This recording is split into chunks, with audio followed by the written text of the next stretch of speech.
Bonjour à tous. Alors aujourd'hui nous sommes le week-end pascal 2020. Vous voyez, c'est le printemps, là il y a les cerisiers qui sont en fleurs, les pissenlits, c'est super beau, il y a du jaune. Le jaune c'est super. Alors je me présente d'abord, je suis berger. Je possède des milliers et des milliers de moutons qui m'obéissent au doigt et à l'œil, et aussi à la baguette. Mon rôle de bon pasteur est de les protéger avec amour. Donc je les nourris bien, j'en prends soin. Un mouton, parce que je sais qu'un mouton bien élevé avec amour, eh bien c'est l'assurance d'obtenir une laine soyeuse, de qualité, et une viande fondante d'un goût incomparable. Ça c'est certain, moi j'aime mes moutons. Alors pourquoi mes moutons sont heureux, mais vraiment heureux quand je les tonds? Pourquoi est-ce qu'ils ne réagissent pas?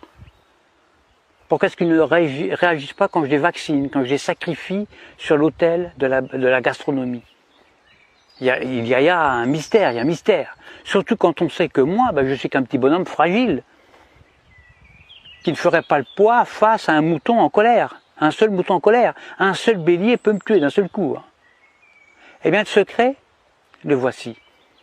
Pour qu'un troupeau de milliers de moutons soit docile, soumis, obéissant, eh bien il suffit de jouer soit sur la peur, soit sur leurs besoins de sécurité. Exemple, quand j'ai besoin de les tondre, ou de les vacciner, ou de les confiner, ou même de les mener à l'abattoir, eh bien je leur crie « Attention, voilà un loup ! Il y a un gros loup !» Donc là, je joue sur la peur. « Courez vite dans la bergerie, allez vite, vite, vite, réfugiez-vous là-bas !» Besoin de sécurité.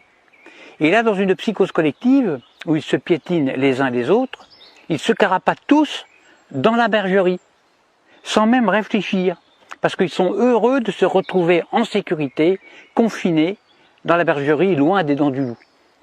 La peur court-circuite la réflexion. Elle fait exploser leurs neurones. Alors déjà, qu'un mouton, il n'y en a pas beaucoup. Alors pendant que leur attention est dirigée vers le loup, eh bien moi, tranquillement, je les tonds, je les vaccine, je leur tatoue le gigot, je puce les rebelles, je castre les chefs, bien sûr, en leur injectant des médicaments, etc., etc. Et quand j'ai fini mon travail, eh bien, je les relâche tout doucement par petits groupes.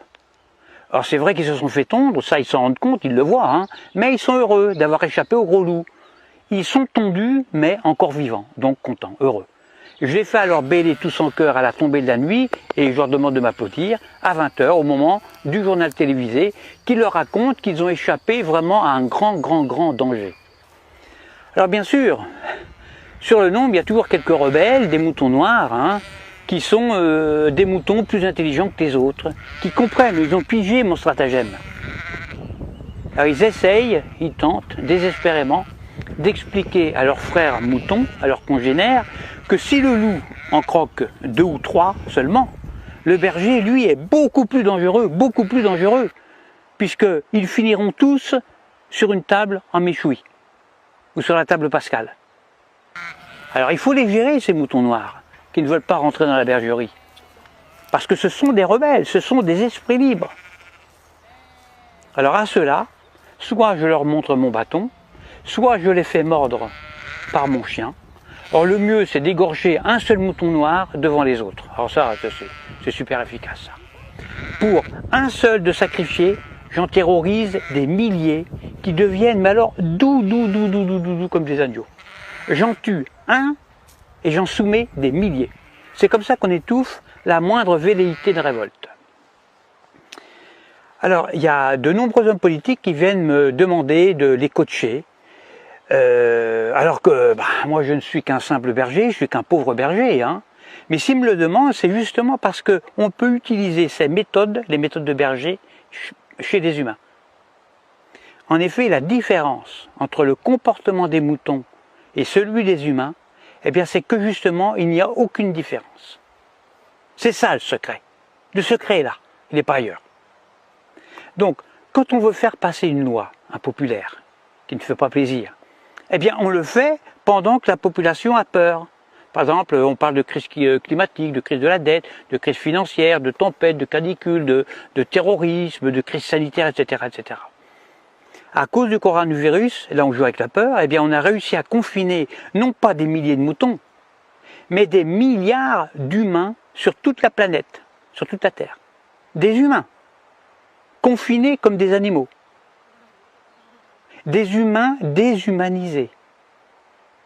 Et le pire, le plus révoltant, le plus dramatique, c'est que les chefs rebelles ferment leur gueule. Les grands chefs, ils acceptent aussi leur confinement. Alors la seule solution pour s'évader de ce piège machiavélique, sera un réveil collectif.